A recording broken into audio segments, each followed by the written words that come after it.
Hey yo, what's going on guys? It's Mike Reed here. Welcome back to another toy review by yours truly. So today I am back with yet another Hexbug review, if you can tell by the title. Today we're taking a look at one that I've been, this is not my most sought after. One of these Hexbug creations, I guess, if you will. But this is definitely one that, I think is probably one of the better ones, just because it's just, how do I say this? It's a lot more active than the other ones. The other ones are kind of, as you've seen, are kind of slow and methodical for the most part, but this thing is just all over the place. So let's go ahead and get the box here. This is the Hexbug Fire Ant, guys. So as you can see, right there in the front tells you exactly what it is. Fire Ant. And this is not necessarily a new Hexbug robot. Let me explain why. Because back in the early days of Hexbug, right, they had all the different Hexbugs at the time. They had, if I remember correctly, they had the Nanos, which I'm sure everybody's heard of at least once. You know, the tiny little bristle bots that you would spend hundreds upon thousands of dollars on. And I did have the Hive and a bunch of the different, like, sets for them. I still have them, it's just, you know, they're in a box somewhere. And, of course, there we go. And then, of course, we had the Crab. I did have the Crab at one point, I believe. The larva, I know I definitely had that. I wish they would bring that back at some point, because that was a really cool one. Then we had the original ant, which was completely autonomous, like the scorpion, and could bounce around in different objects, whatnot. It was just all kinds of crazy. But this is the, I guess not really reimagined as much as it is just the definitive version of the ant concept. So as you guys can see on the box there, you do have a little illustration there of the bottom of the fire ant itself. Of course, this is where the remote would be sitting. Of course, we have, as you can kind of see, it's spinning around, remote controlled, control 2 at the same time, because, you know, because I guess for some reason you can't just have one. Apparently you have to have two. So, but for me, one is more than enough, and you'll see why. So, and then of course, on the inside of the box, you would get like the instructions, whatnot, warnings, all that good stuff. Not going to look at that here, but yeah, very interesting little packaging. Kind of like the little hex design here. Just really nice to see. So moving the box out of the way, to actually take a look at the Fire Ant itself by first taking a look at its remote control. So here it is, standard little remote. You do have, of course, your up and down on both sides. So this thing has tank-style controls. Essentially, one stick, or in this case, button pad here, controls one set of legs. So you have to push both of them up to go up, both of them back to go back, and then, of course, left and right by alternating the up and down there. So that is pretty cool. You do have the Fire Ant logo right there, just in case you forgot what Hexbug product this goes to. Then, of course, you have the little channel switch down here, so you can have one or two, so that we could have two of them going at the same time, as it said on the box.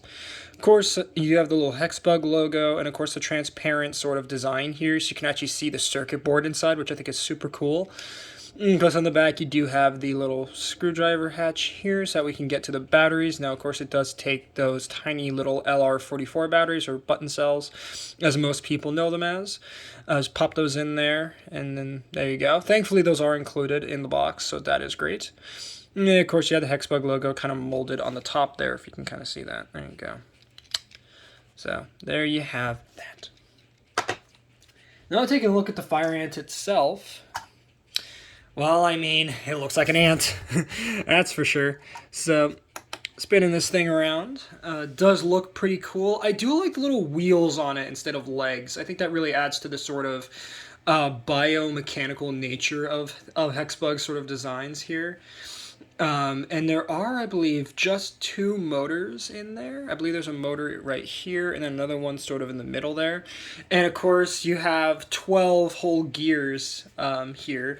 And if you know, and you can kind of notice the problem with this guy already, is that you can't really run this thing on carpet because hair will collect in those gears like crazy. So just some advisory, don't run it on carpet unless it's like a super low pile carpet. where, you know, you don't have where, you know, because my carpet is kind of a, how do I say this? It's kind of a mid, I guess, pile carpet. And of course, you know, with having dogs around and whatnot, of course, that they track hair everywhere. So of course, that's gonna get caught up in the gears. So yeah, and plus it's a nightmare to clean these out. I would know because I had the original ant at one point. And yeah, cleaning that thing was a nightmare. So whatever hair would get in there. So yeah, don't run it on carpet unless it's like a super low pile carpet. But yeah, super cool little design here. Now, in terms of the batteries, there are 3 button cells that go in here. This is not rechargeable, unfortunately. So you just go down there. There's a little screw down there. You just unscrew that, and then you can get to the batteries. Now, do be careful when you take the bottom off, as the wheels do have a tendency to just flop right out, as they're not held in there very well. It's really the battery door here that secures the wheels in, and by wheels I mean the top and bottom pairs. These ones are fixed. These ones will just flop right out. So just be careful of that. And yeah, so you do have the antennas up here, up front, which is kind of, you know, kind of cool. Now, in the original Hexbug ant, you could actually touch these, and it would actually, like, make it go forwards or backwards. In this case, it would actually make it go backwards on the original. But on this one, they're just kind of there purely for the aesthetic. So, and they are made of, like, little wire here. So, they're kind of springy. And on the back, on the original ant, there would be a little hooped piece of wire here that would be connected to a sensor that would allow it to go forward if it bumped its abdomen against a wall or something. But on this new version here, that's been completely gutted, and now you just have this little plate on the back with the infrared sensor there. That's something else I should probably mention, is that this thing is infrared controlled. This thing does not, you can't run this thing outside. Not that you should, but if you wanted to, you can't, because, you know, the sun would interfere with the connection and whatnot. So there you go. Or any bright light for that matter will screw with this thing's controls. So just be wary of that. And then, of course, the power button is kind of sneakily hidden here. It's right in the middle of its back. You just kind of push it, and then there you go. The light comes on, and it's a nice little red light. And what's nice is that once you turn it on, it's automatically bound to the remote. And as you can see here in the background, I'm going to try to demonstrate the controls here, so you can kind of see it moving. So you can kind of see. So you can kind of get it to spin really fast if you wanted to. And then, of course, you can make it go forwards, backwards. You can spin one pair of legs to go one way, spin this pair of legs to go the other way. So, and this thing goes pretty fast, as you guys can see. This thing is pretty fast.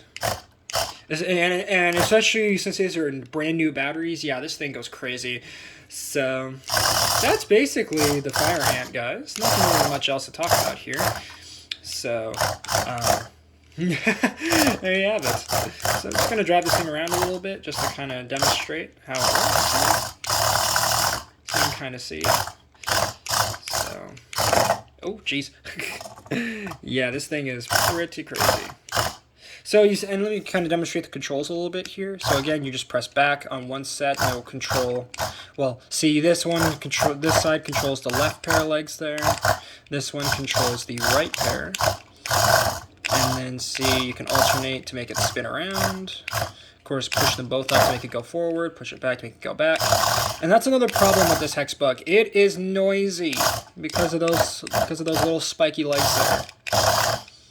So, pretty awesome little creature. Now, what's nice is that after 5 minutes of going idle, the ant will turn itself off. Let's see if I can demonstrate this on camera, just to kind of see. So, whilst we're going into the comparisons, we'll see if the light goes off. But for quick comparisons, let's start off small and work our way big here. So we're going to start off with the real bugs here I looked at before.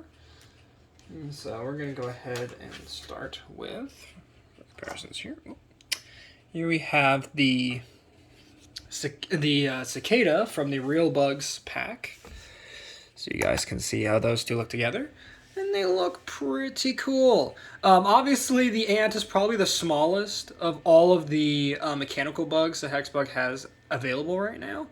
and probably one of my favorites because, as you guys can see, it's absolutely crazy. So there you have that. And then next up, let's get the, oh boy. Let's see, let's go clockwise here. So we're going to go with the, next up, let's bring in El Cucaracha. There he is. Everyone's favorite little cockroach boy. Ow. Okay, if this guy would like to sit right on the table. There we go. Our little thing. Yeah, there we go. So you guys can see, it does look super, super cool. Next to the cicada there, and cockroach. So there you have that. And obviously the cockroach there is using the nanotechnology that the nanos use.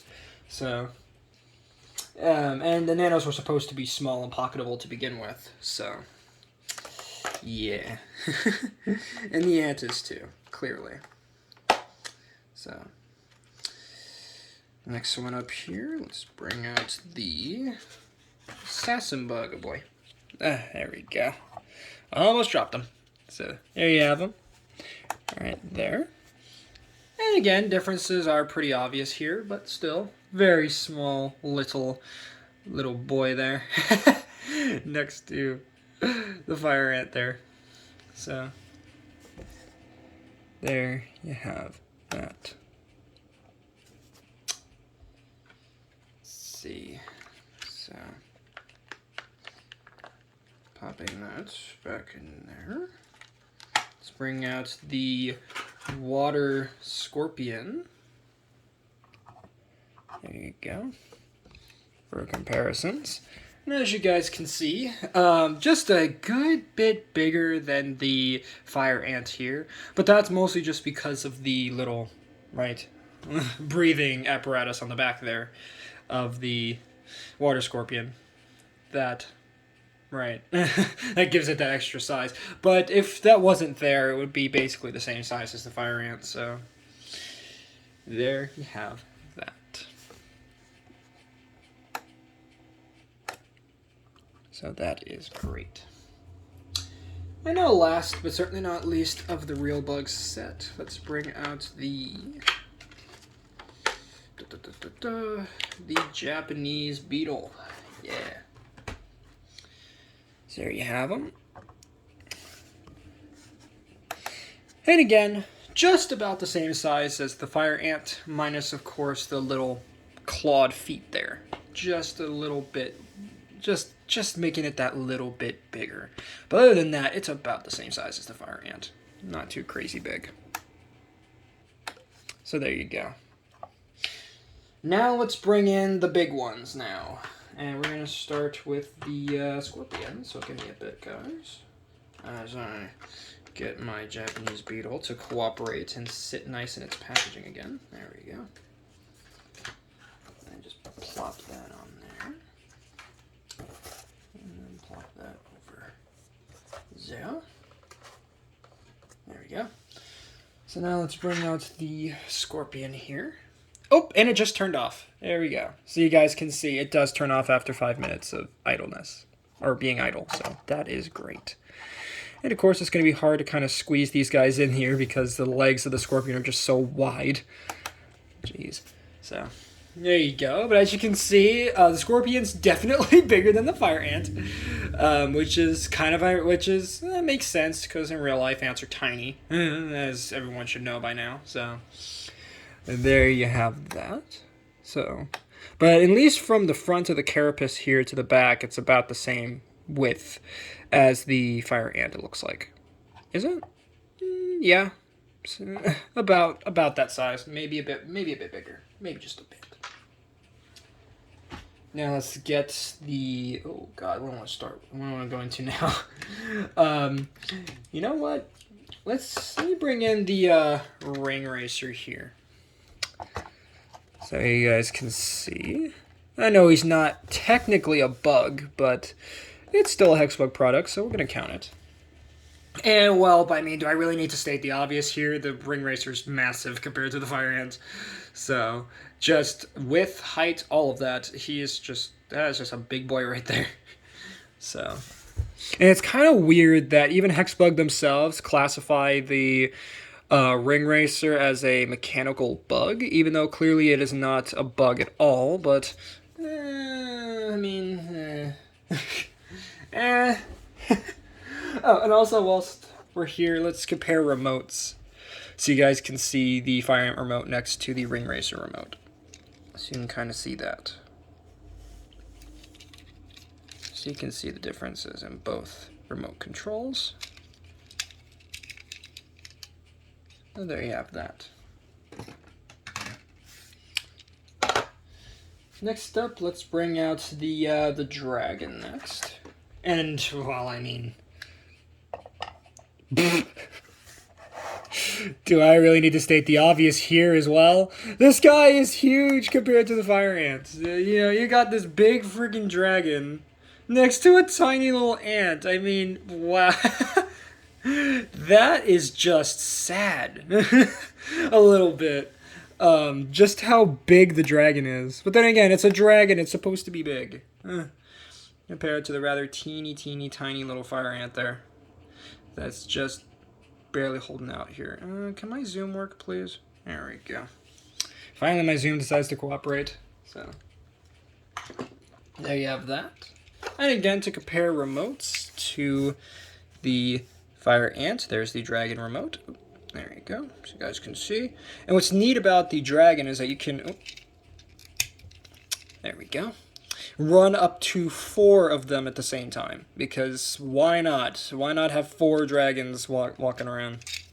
Dare I say, why not? Especially, well, I mean, there's a good reason why not, because, I mean, the prices online are insane for the dragon. I think it's close to like $40 for that thing I've seen. I've seen some for like 20, 30, you know, for the dragon, but still, it's like, jeez, man. So much money for that thing. But worth it, in my opinion. So next up, let's bring out the, you know what, let's bring out the next blue Hexbug here. In this case, let's bring in the Kraken. And of course, the Kraken is absolutely massive compared to the Fire Ant. Oh, man. So, there you have them. And, boy, gotta zoom out again. Excuse me. Almost swallowed my own words. So you guys can see the size difference between the two of them. Jesus. That is just... I don't even know what you want to say for that. Like... And of course my turntable starts freaking out. But yeah, what... The size between the two of them. I never really looked at them really that closely to see the difference in size. And like, jeez. I mean, I know the Fire Ant was going to be a small boy, but I didn't think he was that small. Christ.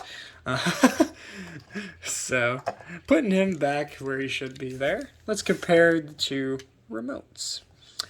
So you guys can see we have the Fire Ant remote at the bottom, and of course the Kraken's remote at the top. Now, I actually like the Kraken's remote much more than the Fire Ant's remote. But then again, the Fire Ant's are relatively... It's new, but it's not like new for Hexbug here. So, and I'm hoping they continue remotes in this style. And it seems like they are with the Black Widow that we're going to look at next. They seem to be keeping this new refined remote style, which is much more comfortable in the hand. That and the buttons feel a little better. It's weird. And of course with the Kraken, you can run up to 4 of them at the same time. Which, I don't know why you would need 4 Krakens, especially for the price. Which is like, what, I think it was like $20-30 for the Kraken. So relatively expensive. So I don't know why you would want to have 4 of them, but if you did, you can run 4 of them. Yeah, of course you do have that little turbo button at the top, which of course the Fire Ant doesn't need it.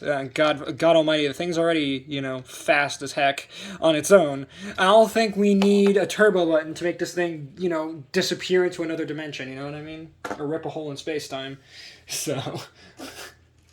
There's that. And last but certainly not least, and this one I know for a fact is not going to be able to sit on the turntable well at all. Here is the Black Widow. Oh my god, I know, this thing is just huge. Again, do I really need to state the obvious here? The Black Widow would... the Fire Ant is like a Cheez-It to this guy. He's basically a Cheez-It. I mean, my god. And just in the remote, too. What the heck is this remote? Like, you see the Fire Ants remote here, next to the Black Widows. Jeez, man. Takes three whole friggin' batteries there. Like, proper batteries, not those little button cells. Like, actual batteries to get this thing going. So, yeah. You can see why the Black Widow was almost like $50. You can see why. Because they just, I don't know what Hexbug was thinking, but you know what? I like where their head's at. So with this thing. So there you have that. Move that guy out of the way. Try not to... hopefully the Black Widow doesn't decide to eat this ant like a Cheez-It later. Let's hope not. But there you guys go. So there you have...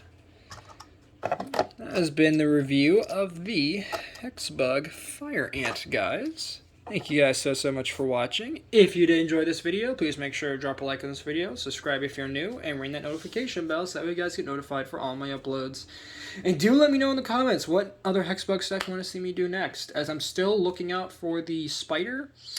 And I did see that they're still selling the scarabs around, so I might try to get one of those. And I believe they also have another version of the ant. I believe it's called the micro ant. So I might try to get that, as those things are like stupid cheap for the micro ant. But we'll just have to wait and see. But yeah, guys, thank you guys so much for watching. And I will see you guys in the next toy review that I do. Later, Reed Squad, and have a good one.